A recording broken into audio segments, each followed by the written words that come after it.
So welcome back to another lecture. Last time हमने C are queues को और ज़्यादा हमने डिटेल में पढ़ा था। अच्छा, एक बात मैं और बताना मेंशन करूँ, यहाँ पर नोट कर लीजिए टिप्स एंड ट्रिक्स के अंदर कि सी आर क्यूज़ में कभी कभार ऐसा होता है कि बच्चे को for example question number part B का आंसर नहीं आ रहा, 2 मार्क्स का क्वेश्चन है, तो उस पर अटक के नहीं बैठो, आगे बढ़ जाओ, आगे वाले क्वेश्चंस पर आगे मूव ऑन कर जाओ, उनको हैंडल करो। फिर भी अगर बैक जाकर नहीं आ रहा तो फिर ई आर के ऊपर आ जाओ, यानी कि आइदर पे आ जाओ, ऐसे लिख लो, अपना लेटर कंप्लीट कर लो। एंड के लिए जो आपके पास सी आर क्यू को चेक करने के लिए 5 मिनट्स होते हैं, उसके अंदर आप अपना आंसर को मैनेज कर सकते हो। 10 मिनट दे दो 5 के बजाय, 10 मिनट के अंदर 5 मिनट आंसर को लिखने में दे दो और 5 मिनट रिवीजन को दे दो सी आर क्यूज़ को। तो ये नहीं कि अगर आपको एक क्वेश्चन, बल्कि कभी भी कोई भी सब्जेक्ट हो, केमिस्ट्री, फिजिक्स, इंग्लिश, आपको कोई भी हो, इंग्लिश, उर्दू, कोई भी सवाल का जवाब नहीं आ रहा, उस पर अटक के मत बैठो। अगर आपको लगता है कि आपको अभी 1-2 मिनट बाद आ जाएगा तो ठीक है, आप उस पर बैठ सकती हो। मगर अगर आपको लगता है कि अभी मुझे याद नहीं आएगा 5-6 मिनट तक, तो कभी भी अपने 5 to 6 मिनट्स उस क्वेश्चन पर वेट नहीं करो, आगे बढ़ जाओ फॉर आंसर। ये टॉपर की स्कीम होती है पेपर करने की। सो अल्हम्दुलिल्लाह अब हम डील करेंगे अपना ई आर क्यू आइदर के पार्ट कॉम्पोजिशन को, एस्से को। उसके बाद हम इंशाल्लाह नेक्स्ट लेक्चर में लेटर और या फिर ईमेल पर आएंगे और फिर इंग्लिश को एंड करेंगे कुछ कुछ टिप्स के साथ। ओके, सो 17 मार्क्स का सी आर क्यू पोर्शन था और इसी तरह 18 मार्क्स का जो है आपका आइदर है, which is composition, and it is one of the most important section of the English paper too. So write a composition of about 200 से लेकर 300 words on any one of the options A, B और C either. अच्छा, अब मैं आपको last lectures में, अब मुझे ज़रूरत नहीं है उसको वाजे दोबारा करने की, बता चुका हूँ कौन कौन से ऐसे होते हैं। आर्ग्यूमेंटेटिव होता है, परसुएसिव होता है, नैरेटिव होता है और आपका एक्सपोजिटरी होता है। एक्सपोजिटरी और आर्ग्यूमेंटेटिव में फ़र्क बताता चलूँ मैं। एक्सपोजिटरी स्लैश आर्ग्यूमेंटेटिव में एक फ़र्क होता है। आर्ग्यूमेंटेटिव में हमेशा आप एविडेंस के साथ बात करते हो, साइंटिफिक रीजंस के साथ बात करते हो, विद प्रॉपर एविडेंस के साथ आप बात करते हो और अपना आर्ग्यूमेंट रखते हो in the form of debate. ठीक है, और उसमें आपको येस और नो से मेंशन करना होता है पेपर के बिल्कुल शुरू में। जैसे कि अगर आपको फर्स्ट लाइन में अपना स्टार्ट करना है एस्से का, तो आप लिखोगे येस, एक्सक्लेमेटरी डालोगे अपनी बात से। अगर आप उनकी बात से कन्विंस हो रहे हो, जो क्वेश्चन में आपको दिया हुआ है, अगर आप उससे कन्विंस हो तो आप येस लिखोगे, और अगर आपको कन्विंस नहीं हो रहे तो आप नो लिखोगे और नो डाल के एक्सक्लेमेटरी लिखोगे और बाकी अपनी बात शुरू करोगे आगे से। This is the process for writing the argumentative essay, वो भी मैं दिखाऊंगा किस तरह। एक्सपोजिटरी में होता ये है कि आप व्यूज़ को एक्सपोज करते हो, अपने अपने आइडियाज़ को एक्सपोज करते हो, और उसमें आपको एविडेंस नहीं चाहिए होता, no evidence, no scientific reasons, कुछ भी नहीं चाहिए होता। तो ज़्यादातर जो होता है ना पेपर में, वैसे तो आर्ग्यूमेंटेटिव आता है, मगर एक्सपोजिटरी भी कभी कभार ऐसा होता है कि आ जाता है, तो बच्चे कंफ्यूज ना हो, इसको हैंडल कर सकते हैं। तो अच्छा, अब मसला ये आता है बच्चों को कि आइडेंटिफाई करने में मसला आता है कि परसुएसिव क्या है, आर्गुमेंटेटिव क्या है और एक्सपोजिटरी क्या है। नैरेटिव तो बहुत आसान है, ये मेरा पोर्टल बार बार खुल जाता है। नैरेटिव तो बहुत आसान है, ए, बी और सी तीन आइदर दिए होते हैं, कोई एक सेलेक्ट करना होता है। नैरेट में तो नैरेट लिखा होगा, नैरेट अ स्टोरी, ठीक है। तो ये आपका नैरेटिव हो गया, यानी कि आपको अपनी एक स्टोरी बतानी होती है। That story may be fictional और नॉन फिक्शनल। फिक्शनल यानी कि आपका जो है रियल ना हो, और नॉन फिक्शनल आपका रियल हो। जैसे कि रियल, अगर मैं पार्क गया हूँ तो this is not non fictional, मैं पार्क वाकई गया हूँ, मैंने वहाँ पे कुछ देखा, नज़ारे किए, तो दैट इज़ नॉन फिक्शनल। और फिक्शनल जो कि मैंने एक मूवी के अंदर सीन देखा, दैट इज़ अ फिक्शनल। अच्छा, अब बी पार्ट तो हमने ऐसे में क्वेश्चन पढ़ते ही हमने देख लिया कि नैरेटिव है। अब आपके ऊपर डिपेंड करता है आप नैरेटिव में ज़्यादा स्ट्रांग हो या फिर आप और चीज़ में ज़्यादा स्ट्रांग हो। अच्छा, अब साथ साथ पॉइंट्स बनाते जाते हैं और क्वेश्चंस को पढ़ते जाते हैं। हमें पता है हमारे पास ऐसे होते हैं argumentative, argumentative, then we have persuasive। ये कैटेगरीज हैं, इनमें से कुछ आ सकती हैं पेपर में। then we have narrative, then we have expository। अब इन तीनों में से, सॉरी चारों में से आर्ग्यूमेंटेटिव और नैरेटिव और परसुएसिव तो आता ही आता है, मैंडेटरी है और बहुत इंपॉर्टेंट है। एक्सपोजिटरी समहाउ कभी मिस हो जाता है, कभी नहीं होता। फॉर एग्जाम्पल मैं पेपर कर रहा हूँ अपना ए का, मेरे पास आइदर आया, एक क्वेश्चन में मैंने पढ़ा कॉम्पोजिशन में कि उसमें लिखा है compose an essay about your future in your essay describe how you think your future would look like. ठीक है. 2 things you would like to keep hold of in a future. Okay. A reason for each thing. हर चीज़ का reason. तो अब ये किस category में आ रहा है ये क्वेश्चन? आर्ग्यूमेंटेटिव में नहीं. आर्ग्यूमेंट तो नहीं करना ना मुझे, उससे डिबेट तो नहीं करनी होता, सिंपल मुझे बताना है. परसुएसिव, यस, क्योंकि मुझे अपने जो एग्जामिनर है मुझे उसको कन्विंस करना है. बट अगेन परसुएसिव भी नहीं होगा ये. क्यों, मैं बताता हूँ वजह. नैरेटिव तो कहीं हो ही नहीं सकता, स्टोरी तो है ही नहीं इसमें. एक्सपोजेटरी है ये मेरे ख्याल से. क्यों एक्सपोजेटरी? क्योंकि इसमें मुझे अपने फ्यूचर के प्लान्स और आइडियाज़ और व्यूज़ को डिस्क्राइब करना है, एक्सपोज करना है. तो इसमें मैं अपने फ्यूचर प्लान्स को एक्सपोजेटरी वे में ला सकता हूँ. This is expository essay. Okay ना, this question is somewhat expository. बहुत से बच्चे इसको परसुएसिव भी कह सकते हैं. It is okay to say it persuasive, but we don't have to convince the anyone. हमें कहा नहीं गया कि आप कन्विंस करें हमें. हमें एक्सपोज करके बताएं अपने आइडियाज़ के बारे में. So this is an expository essay, part A. अब मोस्ट पता है क्या होता है? अब मैं एक और चीज़ बताता चलूँ आपको, ताकि आपकी नहीं है. देखो, हर लिहाज से मैं आसानी करूँगा. आर्ग्यूमेंटेटिव बच्चे मोस्टली सेलेक्ट करते हैं, वही उनमें से मैं भी हूँ. मैं भी आर्ग्यूमेंटेटिव ही करता हूँ. ऐसे में मैंने कभी नैरेटिव किया ही नहीं अपनी ज़िंदगी में, और मुझे आर्ग्यूमेंटेटिव में पूरे नंबर मिलते थे. Most of the students select argumentative ऐसे बिकॉज उसमें आइडियाज़ बहुत होते हैं, साइंटिफिक एविडेंसेस बहुत होते हैं, उसमें आपकी नॉलेज की भरमार होती है, उसमें आपके आइडियाज़ की एक पूरा पूल होता है. तो एग्जामिनर बड़ा इंप्रेस होता है आपकी वर्डिंग से. अच्छा, आर्ग्यूमेंटेटिव में ना वर्डिंग्स भी अच्छी यूज़ कर सकते हो. नैरेटिव में आप वर्डिंग्स कुछ यूज़ कर सकते हो, कुछ नहीं, इस तरह. फिर एक्सपोजिटरी बच्चे ज़्यादा करते हैं. मोस्टली स्टूडेंट्स फिर आते हैं एक्सपोजिटरी में, जैसे कि हमारे पास पार्ट ए है. तो मैं तो हमेशा ए पढ़ के कोई दूसरा पढ़ता ही नहीं था. मगर ये ऐसा नहीं करना आप, ये मेरी थोड़ी गलत बात थी. आप ऐसा नहीं करना. बी और सी तीनों पढ़ना हो. मैं तीनों ही पढ़ता था, मजाक कर रहा हूँ, मैं तीनों ही पढ़ता था. मैं ए बी और सी, मगर मैं हमेशा, मेरा माइंड होता है कि भाई ए पे ही जाना है, ए ऑप्शन ही करेक्ट करना है. मेरा ये शुरू से था कि भाई ए पे जाना है. दो भले ही आसान हो, बी और सी, मगर ए ही करना है. मेरा होता था एक आइडिया. क्योंकि वो हर बच्चे की अपनी मेंटेलिटी होती है, आपकी भी मेंटेलिटी डिपेंड करती है. नैरेटिव फिर उसके बाद सेकंड नंबर पर बच्चे नैरेटिव चूज़ करते हैं, सेकंड नंबर पे. फिर बच्चे आते हैं परसुएसिव पे थर्ड नंबर पे लास्टली. ठीक है. तो ये प्रियोरिटीज़ होती हैं जो बच्चे अपने आप से डिसाइड करते हैं. तो ये प्रियोरिटी मैंने एक जनरल बताई है, ज़रूरी नहीं है. आपको क्या पता फर्स्ट आपको चॉइस पर नैरेटिव अच्छा लगता हो तो आप नैरेटिव कर सकते हो, नो प्रॉब्लम. सो ये हमारे पास बच्चों के मेंटल लेवल के ऊपर डिपेंड करता है. मैंने अपने मेंटल लेवल के हिसाब से बताया कि मैं किस तरह जाता था पेपर के अंदर, how I take on this. अगर ये समझ नहीं आया, और दूसरा ऑप्शन भी दिया हुआ है, there was chaos everywhere I saw and. Okay, chaos का मतलब क्या है आपके पास यहाँ पर? शोर शराफा. There was chaos everywhere I saw and. वहाँ पे बहुत ज़्यादा शोर शराफा था जब मैंने देखा हर तरफ आगे डॉट डॉट डॉट डॉट. आगे की स्टोरी को बच्चे को खुद यूटिलाइज करना है. किस तरह? और पढ़ते हैं. ये हमें एक सेंटेंस दिया हुआ है कि हमें शोर शराबा वाली जगह पे मैं गया, वहाँ पर मैंने वो सब कुछ देखा. That is again non fictional और फिक्शनल भी हो सकता है. That's depend. Narrate a story that starts with a given line. Okay, include the given points in your narration. कौन कौन से पॉइंट्स हमें देने होंगे स्टोरी में? The source of the chaos, किस वजह से शोर शराबा मचा था.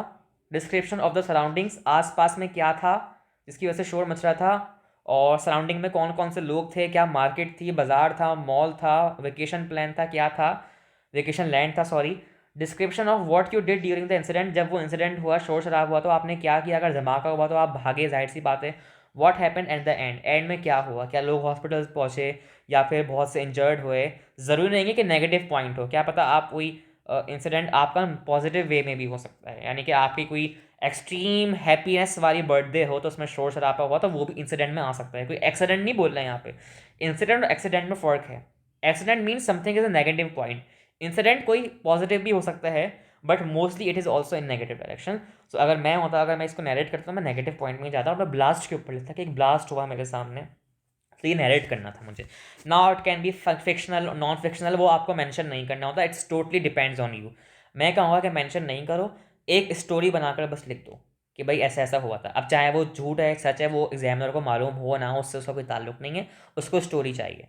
तो ये नैरेटिव में हो गया, एक्सपोजिटरी भी हो गया और नैरेटिव भी हो गया. आ जाओ, और मुझे फॉर एग्जाम्पल बी भी समझ नहीं आया. मैं आ गया लास्ट पे. लास्ट पे क्या है? राइट एन एसे इलस्ट्रेटिंग का मतलब वाजे करना, an important event from history that hold significance for you ऐसा हिस्ट्री का इंपॉर्टेंट इवेंट जो आपके लिए आज तक सिग्निफिकेंस यानी कि क्रूशल हो, बहुत ज़्यादा एसेंशियल हो। इन your essay describe the event, event को डिस्क्राइब करो। 2 reasons why the event is significant for you, ऐसे 2 रीजन जो आपके लिए वो बहुत ज़्यादा सिग्निफिकेंट है, वो सिग्निफिकेंट मतलब इंपॉर्टेंट है। What people can learn from the event, people उस इवेंट से क्या लर्न कर सकते हैं। तो ये किस कैटेगरी में आएगा? ऑब्वियस है ये परसुएसिव में आएगा, ये आएगा परसुएसिव में, क्योंकि हमें इसमें परसुएट करना है उसको, एग्जामिनर को अपनी तरफ मुतवज्जा करना है या फिर अपनी बात मनवानी है। परसुएट करना है, अपनी बात मनवानी है उर्दू में, और परसुएट करना है इंग्लिश में। तो इवेंट के बारे में डिस्क्राइब करना है, उसको परसुएट करना है, उसकी इंपॉर्टेंस बतानी है, और पीपल उससे, लोग उससे क्या सीख सकते हैं वो सब बताना है। तो ये तो बड़ी अच्छी टिप्स बता दी मैंने आपको कि इस तरह आप अपने गो ऑन कर सकते हो एसेस के ऊपर। अब यहाँ पर हमें एक क्वेश्चन में यहाँ पे लास्ट टाइम में दिया हुआ होता है, मेक योर नोट्स बिलो और on the pages given for refer, right your final draft on pages 9 and 10। देखो भाई, ये जो पूरा बॉक्स है ना, ये जो मैं बना रहा हूँ, कोशिश करना यहीं पर करो। पेंसिल लेना एग्जाम के अंदर, फाइनल एग्जाम के अंदर, और ब्रेन स्टॉर्मिंग करना। ब्रेन स्टॉर्मिंग, ब्रेन स्टॉर्मिंग का मतलब क्या होता है? Short notes banana. For example मैं ए ऑप्शन को चूज करता हूँ, इसमें लिखा है फ्यूचर प्लान, तो मैं लिखूंगा फ्यूचर प्लान नंबर 1 डॉक्टर, मुझे डॉक्टर बनना है अगर मैं अपनी बात करूँ। फिर 2 things you will keep to hold in the future, 2 चीज़ें मैं ऐसी क्या होल्ड करूँगा डॉक्टर बनने के बाद? हेल्प करूँगा लोगों की, ठीक है ना, हेल्पिंग नेचर अपनी ज़रूर रखूँगा अपने पास, और एक क्या कहते हैं, अपनी स्टडी को मैं अपने पास, या फिर अपनी स्किल्स को मैं अपने पास होल्ड करके रखना चाहूँगा। नंबर, ये मेरा फ्यूचर हो गया, ये नोट्स बना लिए मैंने। अब इन चीज़ों की मदद से मैं अपना एसे ड्राफ्ट करूँगा। A reason for each thing, इन दोनों चीज़ों के लिए मैं एक रीज़न दूंगा, और वो रीज़न बहुत बड़ा भी होना चाहिए, ऑब्वियस है। तो ये ब्रेनस्टॉर्मिंग के शॉर्ट नोट्स होते हैं जो हम यहाँ पे प्रिपेयर कर सकते हैं। तो इससे एग्जामिनर जब आपका पेपर देखता है, क्योंकि एक ही यू में जो आपको क्वेश्चन पेपर दिया होता है उसी में सॉल्व करना होता है, तो वो देखते हैं कि बच्चे ने ब्रेनस्टॉर्मिंग की भी है यार पेंसिल से, यानी कि उसने काफ़ी सोच समझ के ऐसे लिखा है, तो आधे नंबर से वहीं पर मिल जाते हैं। यहाँ पर आपको ऑप्शन लिखना होगा, फॉर एग्जाम्पल मैं ए कर रहा हूँ तो मैं ए मैंशन करूँगा, सही है ना, ए मैंशन किया मैंने। अब फॉर एग्जाम्पल मैं आर्ग्यूमेंटेटिव ऐसे कर रहा हूँ, क्योंकि अभी तक हमारे तीनों क्वेश्चन में आर्ग्यूमेंट वाला नहीं आया। फॉर एग्जाम्पल आ गया, सबसे पहले मैं लिखूंगा येस, अगर मैं उसकी बात से एग्री कर रहा हूँ तो येस, फिर मैं अपनी बात को शुरू करूँगा, आगे आगे करता रहूँगा। और अगर मुझे उसकी बात से एतराज़ है, मैं बोलता हूँ नहीं आप गलत कह रहे हो, मैं आपसे आर्ग्यूमेंट करना चाहता हूँ, तो दैट इज़ नो, नो करके मैं अपनी बात को शुरू करूँगा। ऐसे के 3 पार्ट्स होते हैं, कॉम्पोजिशन के 3 पार्ट्स होते हैं एक ही जो में, और दुनिया के तमाम बड़े से बड़े एग्जाम्स के अंदर 3 पार्ट्स होते हैं एसेज में। यहाँ पर आपको 2 पेजेस दिए हुए, यानी कि इतना कोई लंबा ऐसे नहीं लिखना, फिर भी 2 पेजेस पूरे मैं तो कहूँगा फिल करो। 300 वर्ड्स तो लेकर आओ, 300 वर्ड तो लेकर आओ, मिनिमम 250 रखो, मैक्सिमम 300 वर्ड्स रखो, क्योंकि एग्जामिनर ने आपको 200 से 300 लेकर रेंज दी है, आप 250 और 300 तक जाओ। सबसे पहले होता है इंट्रोडक्शन पैराग्राफ ऐसे के अंदर। इंट्रोडक्शन में आप क्या करते हो? आप उस बात को इंट्रोड्यूस करते हो, क्वेश्चन को इंट्रोड्यूस करते हो। इंट्रोडक्शन में आप क्वेश्चन को इंट्रोड्यूस करते हो, और आप उस बात, इंट्रोडक्शन हमेशा आपका 1 2 3 4 5 6 7 एक ही यू में 7 लाइन्स पर एंड हो जाना चाहिए इंट्रोडक्शन, खत्म। नाउ नेक्स्ट पैराग्राफ शुरू कर दो मेन बॉडी, और मेन बॉडी हमेशा 2 फिंगर्स गैप से देकर शुरू कर देनी चाहिए। ये एपोस्ट्रॉफीज मेंशन नहीं करनी होती, सॉरी एपोस्ट्रॉफी कह रहा हूँ, या आपका जो है जो आपके पास डबल, ये जो आपके पास अपोस्ट्रॉफीज होती है इनको मेंशन नहीं करनी होती। आप 2 फिंगर स्पेस छोड़ो, और यहाँ से आप मेन बॉडी स्टार्ट करो, मेन बॉडी, ताकि एग्जामिनर को पता चले कि आपने यहाँ पे पैराग्राफ लीव किया। मतलब पैराग्राफ लीव करने का मतलब मेन बॉडी स्टार्ट करते, तो 2 फिंगर्स का गैप दिया स्टूडेंट ने। मेन बॉडी यहाँ से शुरू करते करते करते करते मेन बॉडी लेकर आओ यहाँ तक, नेक्स्ट पेज के तकरीबन यहाँ तक मेन बॉडी लाओ। कंक्लूजन अपनी यहाँ से स्टार्ट करो, एंड से, कंक्लूजन अपनी एंड से स्टार्ट करो। कंक्लूजन में भी पैराग्राफ की 2 लाइनें छोड़ो, और करते करते करते करते एंड की कंक्लूजन यहाँ तक एंड हो जाए, आपका यहाँ पे पूरा एसे कंप्लीट हो गया। तो ये आपके लिए एसे के 3 पार्ट्स होते हैं। 2 फिंगर स्पेस गैप्स देके आपको हर न्यू पैराग्राफ शुरू करना होता है। बहुत से बच्चे लाइन छोड़ के गैप देते हैं पैसेज के लिए, मैं कहता हूँ that is not suitable. Line मत छोड़ो, 2 फिंगर्स स्पेस गैप देकर आप जो हो स्टार्ट कर दो, ओके। सो इस तरीके से आप ना ऐसे को कंपोज कर सकते हो। अच्छा, अब बच्चों को मसला आता है सर ऐसे कंपोज तो कर ले मगर इंट्रोडक्शन बनाना नहीं आता, फॉर एग्जाम्पल मैंने ऑप्शन ए को चूज़ किया जिसमें मैं उसमें वो एक्सपोजिटरी में मैं अपने फ्यूचर प्लान्स को डिस्क्राइब कर रहा हूँ। तो मैं इंट्रोडक्शन पता है कैसे लिखूंगा, आप ज़रा देखो, मैं एक टॉपर बन के लिख रहा हूँ और एक हाई इंग्लिश वाला लेवल वाला। तो मैं लिखूंगा, मैं स्टार्ट करूंगा, पता है कैसे करूंगा, मैं स्टार्ट करूंगा, बच्चे यहाँ पर अटक जाते हैं, बच्चे बोलेंगे सर मैं स्टार्ट क्या लिखूं, जो एग्जामिनर पढ़ते ही सर मेरे आगे ऐसे के लिए इंटरेस्टेड हो जाए कि हाँ उसने स्टार्ट इतनी अच्छी की है। असल में स्टार्टिंग ही बहुत हाई लेवल की होनी चाहिए, तभी आपका एग्जामिनर जो है खुश होगा आपके वर्ड से और आपको नंबर देगा, क्योंकि जब स्टार्टिंग अच्छी होगी तो वो आपके पूरे एस्से में इंटरेस्ट देगा ना, जाहिर सी बात है। तो अगर मैं फ्यूचर प्लान्स के बारे में बात कर रहा हूँ तो मैं लिखूंगा एवरी वन, या फिर एवरी वन से अगर मैं अच्छा थोड़ा और वर्ड ले आऊँ यहाँ पर टॉपर बच्चे की तरह, तो मैं यहाँ पर लिखूँगा एवरी इंडिविजुअल। अब यहाँ पर बच्चे क्या करेंगे, इंडिविजुअल की स्पेलिंग में आई कैपिटल लिख देंगे, नहीं, आई स्मॉल होना चाहिए। Every individual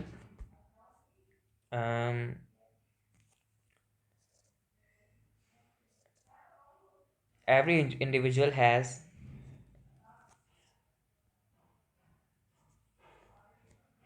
future plans. Do you have also? Question mark. अब यहाँ से मैंने एक ऐसी बात शुरू कर दी कि एग्जामिनर बोल रहा है कि हर इंडिविजुअल के पास एक फ्यूचर प्लान होता है, क्या तुम्हारे पास भी है future plan, question mark. Examiner बोलेगा यार बच्चे ने बड़ा अच्छा एक मेटाफर यूज किया है, that metaphor is question mark. तो एग्जामिनर खुद बड़ा इंटरेस्टेड हो गया कि यार इसने बात ऐसी शुरू की है कि अब मुझे पढ़नी पड़ेगी।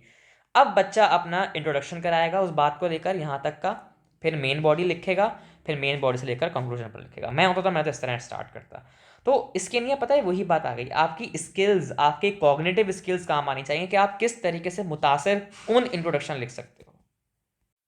तो इस तरीके से आप जो है लिख सकते हो एस्से का इंट्रोडक्शन। और मेन बॉडी तो आपकी खैर आप खुद ही बना सकते हो अच्छी तरह। उसमें मेन बॉडी में हमेशा मेन पॉइंट्स आते हैं, मेन पॉइंट्स जो आपने ऊपर ब्रेनस्टॉर्मिंग में लिखे होते हैं, डॉक्टर बनना है, हेल्प करनी है, स्किल्स करनी है, स्किल्स को होल्ड करके रखना है और रीज़न है इन चीज़ों का, वो मेन बॉडी में आएगा। कंक्लूजन हमेशा उन सबको समराइज करना होता है, जो आपने एस्से में लिखा उसको समराइज करना होता है। मगर यही क्या एस्से के लिए ये बातें काफ़ी थी?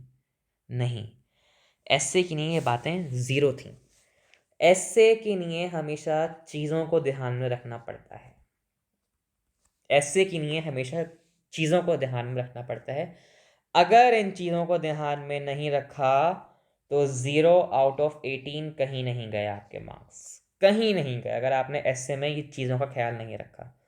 कौन कौन सी चीज़ें हैं वो? नंबर 1, ग्रामर, गलत ग्रामर पेपर खराब। नंबर 2, आपका vocabulary, oh my God, most important aspect, vocabulary. Number 3, last not the least, connectors. Connectors बोलें या फिर ट्रांजिशन वर्ड्स बोलें, एक ही बात है, ट्रांजिशन वर्ड्स। अब इन तीनों के अलग अलग कंपोनेंट्स हैं, तो लेट्स डिस्कस ग्रामर फर्स्ट। अब ग्रामर में मैं वो टेंसेस नहीं सिखाने जा रहा, मैं बस एक शॉर्ट इंट्रोडक्शन देने जा रहा हूँ कि ग्रामर किस तरीके की होनी चाहिए और क्या बच्चे मिस्टेक्स करते हैं। ग्रामर में आ गया आपका पंक्चुएशन। नंबर 1, पंक्चुएशन में इतनी गलतियां होती हैं कि 0 मार्क्स आपके कहीं नहीं गए 18 में से, यानी कि एक कॉमा भी आपके लिए एक नंबर में गायब करवा सकता है, एक नंबर एक comma, oh my God. Punctuation, आपके आर्टिकल्स ए एंड द, आपके prepositions and for, with, that, prepositions और आपके टेंसेस, ये ग्रामर के मेन कंपोनेंट्स हैं। पंक्चुएशन में आ जाओ, पंक्चुएशन में क्या होता है? कॉमा होता है, वेट अ मिनट, पंक्चुएशन में आपके पास कॉमा होता है, कॉमा, आपके पास फुल स्टॉप, आपके पास जो है एक्सक्लेमेटरी, आपके पास जो है एपोस्ट्रॉफी एस, और आपके पास जो होता है एक और एपोस्ट्रॉफी एस जो कि एस के बाद आता है और एक आता है एक्स से पहले। ठीक है, ये चीज़ें आपके लिए बहुत ज़रूरी हैं। क्वेश्चन मार्क, अगर आप क्वेश्चन पूछो तो क्वेश्चन मार्क डालो।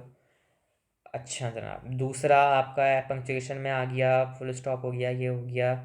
Columns and semi column, this is semi column and this is column. ये भी बहुत मेन चीज़ें होती हैं पंक्चुएशन के लिए। किस तरह यूज़ करते हैं, कहाँ यूज़ करते हैं, वो भी सिखाऊंगा, नो प्रॉब्लम।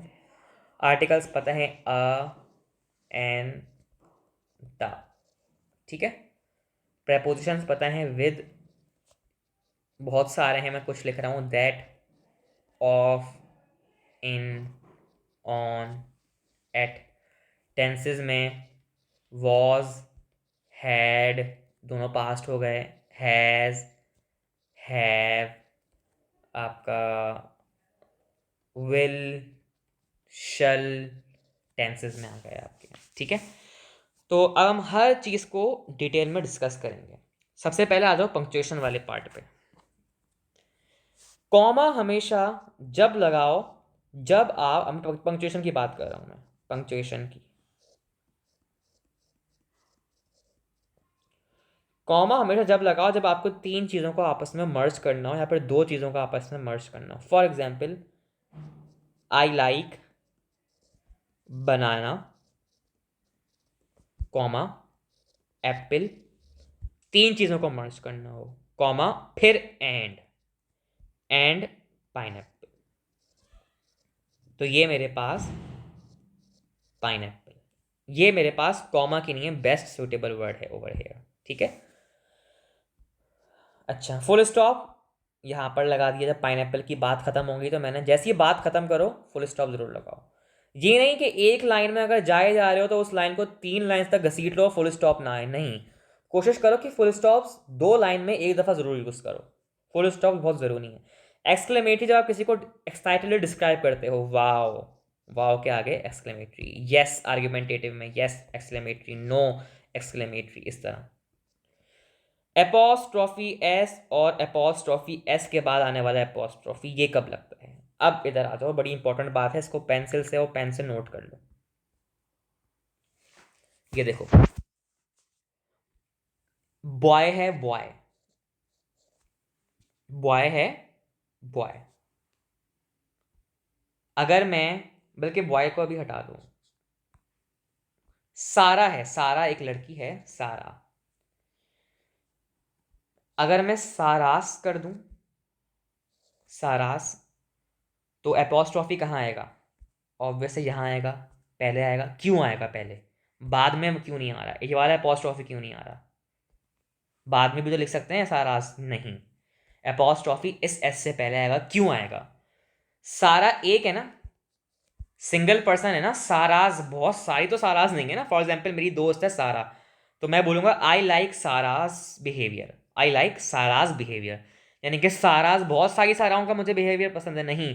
मुझे एक पर्टिकुलर अपनी फ्रेंड सिंगल, यानी कि पर्टिकुलर सिंगल नाउन का, सारा इस सिंगल नाउन का मुझे बिहेवियर पसंद है, दैट इज सारा।